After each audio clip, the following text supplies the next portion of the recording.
بسم الله الرحمن الرحيم الحمد لله رب العالمين والصلاة والسلام على نبينا محمد وعلى آله وصحبه أجمعين أما بعد. We are on chapter 25, the Isra and the Miraj, the night journey of the Prophet ﷺ. After all the personal losses and the grief, Allah has blessed the Prophet ﷺ with the greatest miracle and a personal gift. So the word Isra refers to the night journey that the Prophet ﷺ took from Mecca all the way to Jerusalem. So that's what Isra means. And Miraj means the ascension to the heavens. So from Jerusalem to the heaven, that's what Al-I'raj means. The Prophet ﷺ said, when I was in my house, I saw the roof open up and Jibreel came to me. He took me to Hatim. So Hatim means inside the Kaaba. And I prayed 2 rak'ah. So you can pray inside of the Kaaba. He prayed 2 rak'ah inside the Hatim. Then Jibreel opened up my chest and took out my heart and washed it with a bowl of gold filled with Zamzam water and put it back. You guys remember when he was 6 years old, Jibreel opened up his chest, took out his heart, he took a black spot. This time when Jibreel ﷺ took it out, there was no black spot, he just washed the heart. Ibn Hazm said the purpose of this event was to prepare and strengthen the Prophet ﷺ for what he is about to witness. He noted that if another person had experienced even a fraction of what the Prophet ﷺ saw by entering another dimension and then returning to the world, they would be gone mad. The Prophet ﷺ said, Jibreel brought me a beast from another world to our world. So he brought him an animal. It is smaller than a mule and larger than a donkey. It is pure white. So it is smaller than a horse but bigger than a donkey. It's called Al-Buraq. With each jump, it covered a distance as far as the eye can see. So each jump that the Buraq does, it's miles and miles long. The Prophet ﷺ described it had physical features including harness and saddle. You know how a horse has a harness and the saddle when you get on the horse? As Jibreel held the harness, I mounted on it and it jumped. Jibreel then yanked the harness and said, Woe to you! Are you not ashamed? By Allah, no one has written you more blessed than the eyes of Allah than your current rider. And Prophet ﷺ continued, I rode Al-Buraq and it took me to Bayt al-Maqdis, which is Jerusalem.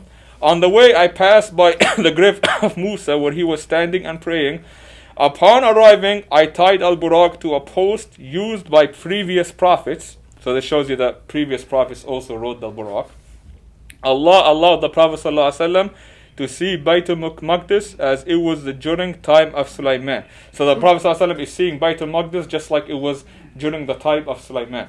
Because in the Christian occupation, because right now the Christian, they rule Jerusalem, Jewish were not allowed to rebuild their temple.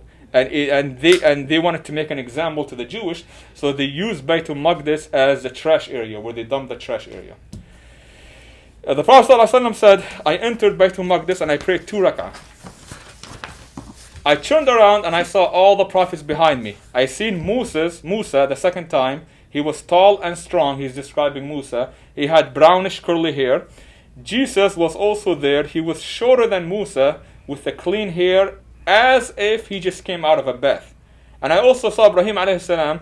He resembled me the most. So Ibrahim alayhi salam looks more like Prophet Muhammad alayhi salam. I was chosen to lead the prayer to be the imam. There were over 120,000 prophets. But since there's no space burial, because they are in their spiritual form, they all appear to be in one line. So there's no 1 line, 2 line, 3 line. All the prophets were just in one line. The Prophet ﷺ said that Jibreel came to me and the doors of heaven opened. Jibreel brought 2 containers, 1 wine and 1 milk. Jibreel asked the Prophet ﷺ to choose, and choose wisely because this choice will be for your ummah. The Prophet ﷺ drank the milk and Jibreel said, you have chosen the fitrah. Then I ascended to the first heaven. So when we say heaven, we're not talking about paradise. Heaven and paradise are different. The first heaven is the first universe. Because above us, above our universe, there are 7 universes. We are the 7, there are 6, 5, 4, 3, 2, 1. So we are on the lowest universe. Jibreel asked for permission to open up the door. The gatekeeper asked, who is it? Jibreel replied, it is Jibreel. The gatekeeper then asked, do you have anyone with you? Jibreel said, yes, I have Muhammad sallallahu alaihi wasallam. The gatekeeper asked, does he has permission to enter? Jibreel said, yes, so the door has opened. Because angels don't lie. If the angel said yes, then the door opened. In the first heaven, I met Adam, who said, "Welcome, O noble son and prophet." Then we ascended to the second heaven. Jibreel repeated the same process with the gatekeeper. There, Jibreel introduced me to Yahya and Isa, who are cousins, and told me to greet them. I said salam to them, and they replied, "Welcome, O noble brother and noble prophet." On the third heaven, I met Yusuf, who seemed to possess half of all beauty. On the fourth, I met Idris, and on the fifth, I met Harun. On the sixth, I met Musa, and they all greeted me warmly. Musa started to cry, and when asked why, he said, "This young man," because the Prophet ﷺ is about 53 years old, but Musa died at the age of 120. So when Musa looks at the Prophet, he looks at him as young, even though he's 52 years old. He said, "This man sent after me, he will have a larger following ummah than my ummah," like a larger nation. On the seventh heaven, I saw Ibrahim sitting with his back against Bayt al-Ma'mur. Jibreel told me, "This is your father Ibrahim, go and greet him." I said salam, and Ibrahim responded, "Welcome, noble son and noble prophet." Ibrahim then said, "O Muhammad, give salam to your ummah and tell them that I have seen Jannah, and its soil beautiful and flat, and its tree grows for anyone that says Subhanallah." So each time you say Subhanallah, a tree grow in your Jannah. The Prophet ﷺ continued, Jibreel said, "O Muhammad, this is Malik, the gatekeeper of hellfire, greet him." I turned to greet Malik, and before I could say anything, he greeted me first, and I returned the greeting. Malik didn't smile at all and seemed very sad. I asked Jibreel why was he different from the other angels. Jibreel replied, "He has never smiled or laughed since he saw hellfire. If he were to smile at anyone, it would have been you."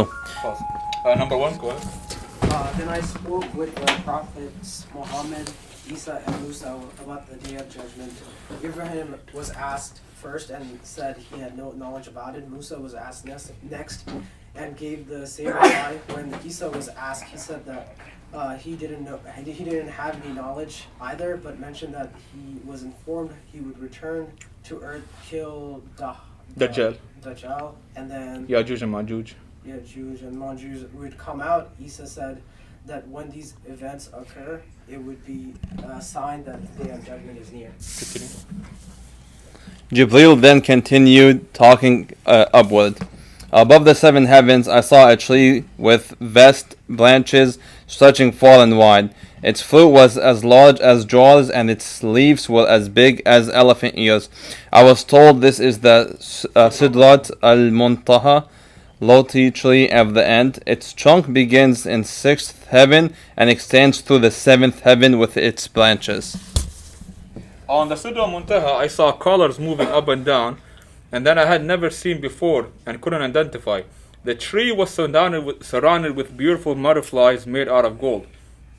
Everything that rises up from this tree descends from this tree. For example, when we do dua or we do dhikr, it goes up and it stops at that tree, and everything descends, such as Allah mercy, the rain, and the rivers of Jannah that comes down, it comes down from this tree. The tree kept changing so much, it keeps changing colors over and over. It kept changing so much that I couldn't describe it anymore. And then also Allah revealed Surah An-Najm, because Surah An-Najm was revealed before this, but from verse 1 to verse 18 got revealed now, because the Quran didn't come in a particular order. So the An-Najm idha hawa ma dhalla sahibukum wa ma ghawa. So Allah revealed Surah An-Najm, and this is from the verse 1 to 18. Go ahead. أعوذ بالله من الشيطان الرجيم بسم الله الرحمن الرحيم والنجم إذا هوى ما ضل صاحبكم وما غوى وما ينطق عن الهوى إن هو إلا وحي يحيى علمه شديد القوى ذو مرة فاستوى وهو بالأفق الأعلى ثم دان فتدلى فكان قاب قوسين أو أدنى فأوحى إلى عبده ما أوحى ما كذب الفؤاد ما رأى أفتمارونه على ما يرى وَلَقَدْ رَآهُ نَزْلَةَ الْأُخْرَى عند سدرة منتهى عندها جنة المأوى إذ يغشى السدرة ما يغشى ما زغ البصر وما طغى لقد رأى من آيات ربه الكبرى. Continue to translate. By the stars, when they fade away, your companion is neither misguided nor astray. He is not speaking from his imagination. Everything he sees is a revelation from your Lord. He has been taught by one of mighty power, Jibreel, who is free from any defect. Jibreel revealed his true form and came close as an arm's length. So Jibreel kept coming closer and closer and got to a point where he was an arm length from the Prophet ﷺ, his true original form. After this counter, the Prophet had an even higher revelation where Allah inspired his servant. The chest did not lie about what it saw. The eyesight absorbed it. Are you going to argue with him about what he saw? He witnessed some of his Lord's greatest signs. The lot tree was overwhelmed with heavenly splendor. The Prophet Muhammad saw some of his Lord's greatest signs. So the lot tree kept changing colors and colors, and he seen the splendor, the colors of Jannah, to apparent the Prophet ﷺ couldn't describe the color anymore. It is a color not from our world. At the base of Sidra al-Muntaha, there are 4 rivers. 2 are hidden and 2 are visible. I asked Jibreel about the river. He explained that the hidden river are the Jannah. You will not see them in the Suwar, you will see them in the after. And the rivers that you see, they are called the Kawthar and Salsabil, the hidden one. And the one you see are called the Nile and the Euphrates. Most of the angels have 2 wings or 4 wings. But I saw Jibreel in his original form with 600 wings, from which pearls fall. So as he stretches wings, pearls falls from it. And then I was caused to ascend further, and I reached a level where I could hear the pen writing. So above the Sidra al-Muntaha, there's no angels or living creatures. And that's when he heard the pen writing, that's where the book of Allah, that Allah has instructed the pen to write. The Prophet, so as you see, he said, I. So he ascended by himself. Jibreel did not go further above the Sidra al-Muntaha. The Prophet ﷺ was asked if he saw Allah. He replied, no. How could I see him? There was a veil of light. He explained that if Allah would lift this veil of light, the rays, you know what ray mean? Like you know how the sun has the dashes? The ray that would come from Allah's face, it will destroy all the creation and everything that touches. So the light that comes out of Allah's face, it will destroy all the creation. Allah initially commanded that prayers was to be performed 50 times a day. As the Prophet ﷺ descended down, he passed by Ibrahim, who didn't comment anything about the 50 prayers. But then when he seen Musa, who had more experience with meeting Allah at Mount Sinai with the 10 Commandments, he asked the Prophet ﷺ, what has Allah instructed you for your nation? The Prophet ﷺ said that Allah has commanded him to inform his ummah to pray 50 times a day. Musa advised him, go back to Allah and ask him to reduce this number. I have more experience with you, with Bani Israel, with the Jews. Praying 50 times will be too much on this nation. The Prophet ﷺ looked at Jibreel for guidance on what to do. Jibreel nodded as an approval, yes, go ahead and go back up. The Prophet went back up to Allah and explained to him that our nation is too weak to pray 50 times a day. He went back and forth between Allah and Musa kept repeatedly saying, lower the number from 40 to 30 to 20.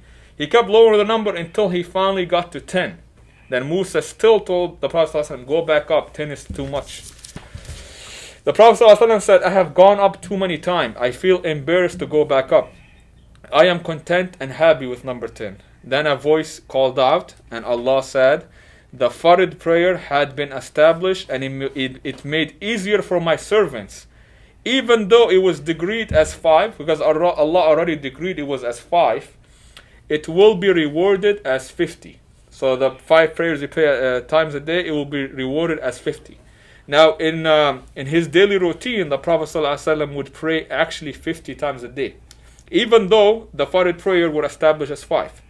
This included the 17 Farid prayer, the 12 sunan, the sunan ratba we do, the 13 witr and tahajjud, and the 8 salat al-duha. So if you count it up, the Prophet every single day would actually pray 50.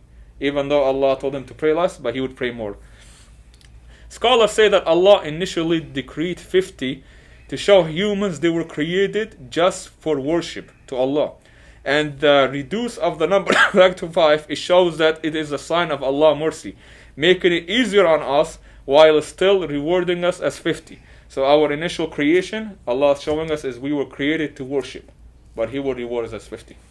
The Prophet ﷺ was given 3 things when he met with Allah up there.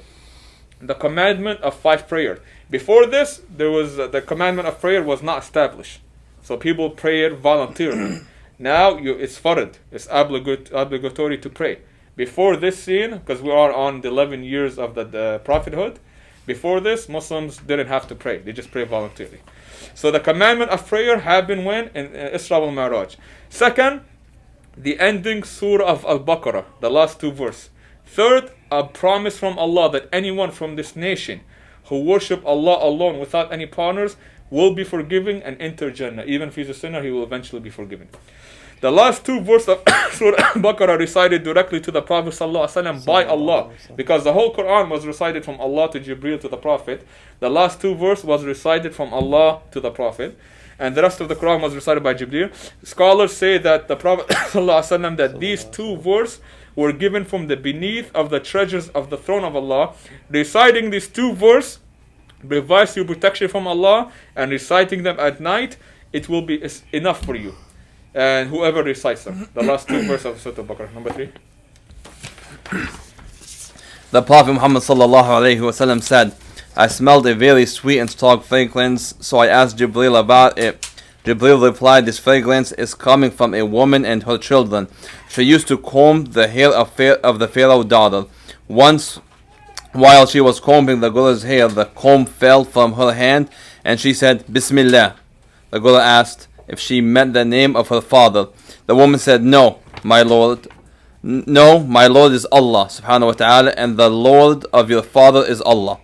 When Pharaoh found out about this woman's faith, he called her and asked, Are you saying that there is a Lord beside me? She replied, Yes, my Lord and your Lord is Allah subhanahu wa ta'ala. Pharaoh ordered a fire to be prepared and decreed that she would have to watch her children be thrown into the flames by one unless she renounced her faith and acknowledged him as her Lord. She requested one final favor, that her bones and those of her children be buried together. Pharaoh agreed to this condition. Her children were thrown into the fire one by one. When it came to her last child, who was still a newborn, she hesitated. The baby spoke to her, saying, O my mother, go ahead and throw yourself in. The suffering of this world is nothing compared to the reward of the hereafter. Then I continued and I saw paradise, and I observed the tent. So the Prophet didn't enter paradise, but he seen paradise. And I seen tents made out of pearls, and the soil is made out of musk. Next I saw hellfire and the punishment. In hellfire I saw those who stole from orphan. Their noses were like the noses of camel. They were forced to eat burning coals, and they emerged from their anus. So they would eat coals and come out from their anus. And then I saw a group who used to backbite all the time. Their punishment was a cobweb of nails, which they would scratch their body and faces. I saw a different group who used to backbite all the time. Their punishment, the one I mentioned. Then I saw another group who was given a fresh meat, and then they were given an infested meat, another rotten infested meat. So one fresh meat, one infested meat. They would choose the rotten meat and leave the pure meat. And I asked Jibreel, who are they? Jibreel responded, these are the people that would leave their wives and they would go fornicate for the unlawful relationship. So they would leave the pure and they would go fornicate.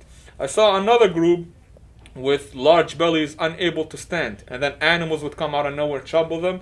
These people who earned greed and interest through money. I saw a group cutting their own lips and nails with scissors, copper. Jibreel explained that these people used to tell others to do good while they're doing evils themselves. Lastly, I saw Dajjal. One of his eye was deformed. It was like a rotten grape. Then I saw the reality of Qadr. I saw Adam surrounded by many people. It was beyond my count. I can't count it. On the right side, Adam seen a group and he smiled. On the left side, he seen another group and he became sad and started to cry. I asked Jibril about this. Jibril said that these are all the children of Adam from beginning to the end, because the Prophet is seeing into the future. The right represent the people of Jannah and the left represent the people of the hellfire. Once I descended back to Jerusalem, so once he went back to Jerusalem, I rode the Buraq back to Medina. During my journey, I passed by 3 caravans that belongs to the Quraysh. I recognize all of them, and they belong to so and so. And I seen one of them searching for their lost camel and unable to find it. Once I arrived Mecca, I went to sleep. Then I woke up inside the mihrab. The next morning, I felt anxious. How would I tell people what happened to me? Because Allah commanded him to tell people. How am I gonna tell my people what happened? I'm worried they are gonna reject me and mock me. As I sat in front of the Kaaba, feeling anxious and nervous, Allah willed that Abu Jahl, the enemy of Allah, pass by, and he see me in a state of grief. Abu Jahl sarcastically asking, "What's the matter with you? Has something happened?" I replied, "Yes, something has happened." Abu Jahl then asked, "What happened?" I told him, "Last night I was taken from Jerusalem, from here to Jerusalem, and I came back." And Abu Jahl was shocked, and he asked him, "So you're saying now you're among us? Like right now you're here?" I responded, "Yes, now I'm among you." So this shows us that Allah commanded him about the Isra, not the Miraj. So to tell people about the trip to Jerusalem, not the trip to the heaven. The Prophet ﷺ said, Abu Jahl didn't know whether to make fun of me right now or wait until the others hear, because he was afraid I might retract my statement.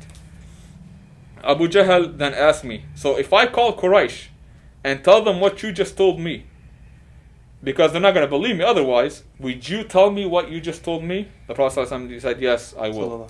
Abu Jahl began shouting, "Oh, people of the Quraysh, come forth! People of Quraysh, come forth! There is a major announcement to be made. The people of Mecca gathered," because 2 enemies, the enemy of Islam and the Prophet ﷺ are talking, so everybody's curious what's going on. Abu Jahl said, "Now tell me what you promised me you'll tell them. Like, don't back out. Tell me what you told them." The Prophet ﷺ said in front of everybody, "Last night I went to Jerusalem and prayed at Al-Aqsa and I came back." The reaction from the crowd was mixed. Some began to clap, confused, and some didn't know what's going on. Some put their hands on their head, confused, and some didn't know how to react. And some began to snicker and laugh, and some began to mock. Because they knew that the Prophet ﷺ never told a lie, so this was a shock to them. How can you go back 1 month journey, coming back in one night? Then one of them decided to put the Prophet ﷺ to test. This person was an expert on the routes of Bayt al-Maqdis. He asked him, "Can you describe it for us?" The Prophet ﷺ said, "I began to describe Bayt al-Maqdis, Jerusalem, until they started to ask me details that I couldn't recall, such as the streets, the marketplace, the type of buildings. But I was confused and didn't know what to say because he'd been there in the middle of the night. How is he supposed to memorize the marketplace and the buildings? I felt terrified and anxious. Never in my life have I ever been this terrified.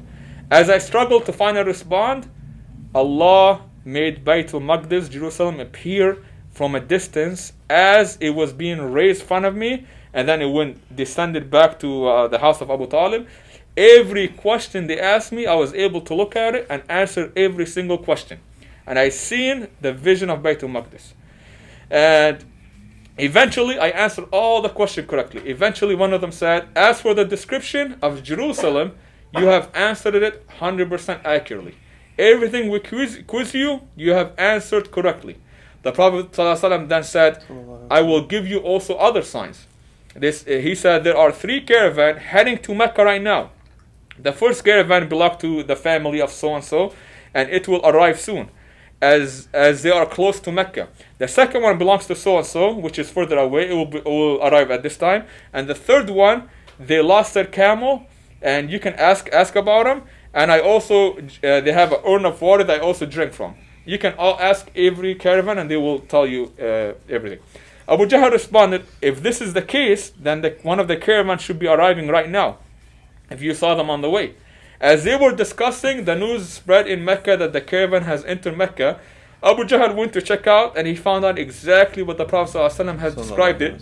And then he returned. He said out loud, "This is sorcery. This is magic." One of the Quraysh came running to Abu Bakr and said, "Do you know what your companion has just claimed? He said he went to Jerusalem, which is 1 month, and came back, which is another month, all in one night." Abu Bakr replied, "If he said that, then it must be true. If the Prophet said that, then it's true." The man asked, "Do you actually believe in such a claim?" Abu Bakr responded, "I believe in something much greater than what you're telling me. I believe that revelation has been sent upon him." Of course I believe that. Because of this unwavering faith, Abu Bakr, after this that day, Abu Bakr earned the title Al-Siddiq. So that's why when you see Abu Bakr, you also see Al-Siddiq. Al-Siddiq means the truthful one. So we're done with chapter 25. Inshallah, next week we'll catch on chapter 26. Inshallah.